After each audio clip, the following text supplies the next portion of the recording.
10 circles, lesson 10-2, lines tangent to a circle. Let's do this. Let's learn something new. Puzzle. Prior to the notes, my students need to complete this. It's less than 5 minutes. I'm sure you can find it on YouTube if I'm making, a suggestion for the people that aren't in my classes. You won't have the questions, but it's a great video. Objectives. Identify lines that are tangent to a circle using angle measures and segment lengths and solve problems involving tangent lines. Tangent lines. A line that's tangent to a circle. So a tangent line intersects a circle at exactly one point. So there's two circles there. There's a line that is tangent, and the point of tangency is now marked. And a line is tangent to a circle if and only if it is perpendicular. So we have those perpendicular signs there to a radius drawn to the point of tangency. So determine if segment AB is tangent to circle P. Show work, justify your answer. If it's tangent, it's got to be perpendicular to that radius. So we have to see if it's perpendicular. So we're using the converse of the Pythagorean theorem. We don't know it's a right triangle. We have to see if it is a right triangle. So we're going to take the legs, the two shorter ones, the tangent and the radius, and we have to square them and add them together and see if it's the same as the potential hypotenuse squared. So calculate that. 289 for both. So yes, it is tangent. Segment AB is tangent to circle P. Let's look at the next one. This one's a little bit different in that we still are looking to see if it's a right angle, but they only give us part of segment BP. But all radii are congruent. So that is also 11. To go with that 5, that entire segment is going to be 16. So let's see if it works. Let's see if segment AB is perpendicular to that radius AP. So leg squared, is that the same as the 16 squared? So let's put it in our calculator. No, it's not. So that is not a tangent to the circle P. Number 3, if segment JK is tangent, so they're telling us it's tangent. Now we have to figure out what X is. So if it's tangent, we have a right triangle. So there's our right triangle. The two legs are 7 and 19. So the X that we're looking for is that entire length of segment LK, and it is the hypotenuse. So we're going to use Pythagorean theorem, but we're going to use my shortcut. If you haven't seen my shortcut, maybe refer back to a different video for this shortcut. But hypotenuse is the longest leg. So it's going to be the square root of the sum of the squares of the two legs. And put it in our calculator. It says round to the nearest hundredth, so 20.25. Let's do the next one. This time, we're not looking for the hypotenuse. We're looking for a leg, but we don't have the whole hypotenuse. There's no way that whole thing can be 7. Hypotenuse is the longest side, and the radius is 11. So this part of segment LK is 11. So the whole thing is 18 this time. So that would be our hypotenuse in our right triangle. We know it is a tangent, so we know it's a right triangle. So we're trying to look for a leg, and for a leg, we do the square root of the hypotenuse squared minus the leg that we know squared. Put it in our calculator, and to the nearest hundredth, it's about 14.25. If two segments from the same external point are tangent to a circle, then they're congruent. So segment AB in that diagram is going to be congruent to segment CB. We also have another diagram off to the right, same kind of thing. Segment AB is congruent to segment CB on that one as well. So here we go. Find each value or measure. Assume that measures or segments that appear to be tangent are tangent.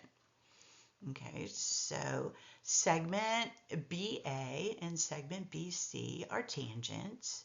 They appear to be tangents, so they say they are. So they must be congruent to each other. So set them equal to each other. 5x plus 23 equals 8x minus 19. And now we need to solve algebra. Let's go. Get all the x's on one side. So subtract the 5x on both sides. We get 23 equals 3x, because 8x minus 5x is 3x, minus 19. Add 19 to both sides. We get 42 equals 3x. Divide both sides by 3. X is 14. Final answer for number 5.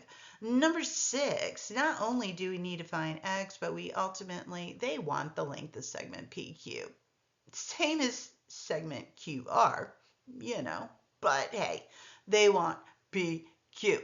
So we know they're equal, set them equal to each other. We need to solve algebra. Let's go. Smallest x is 8.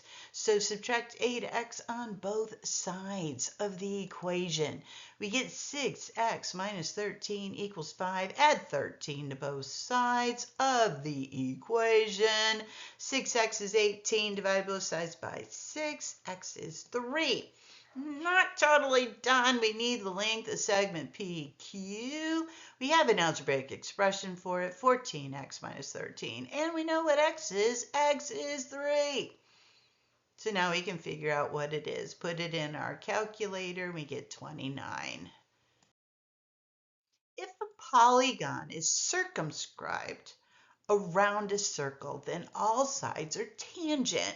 So in the diagram to the left, we have triangle ABC, and it is circumscribed about circle P. Circle P is inscribed.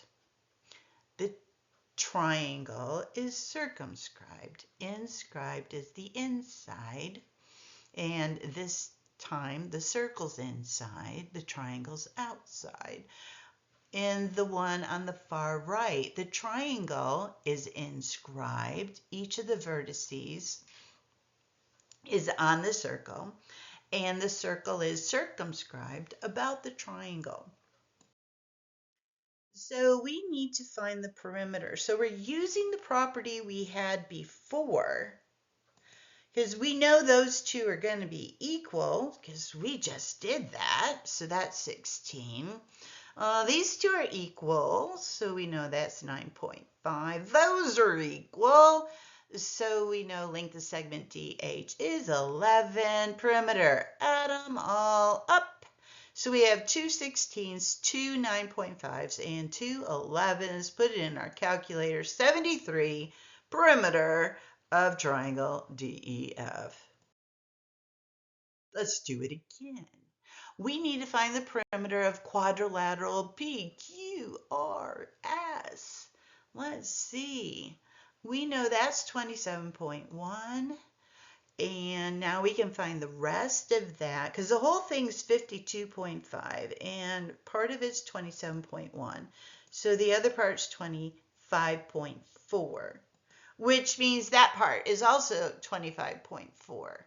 I didn't put a bunch of slashes in there. You can follow me, right? Length of segment PS is going to be the sum of those two.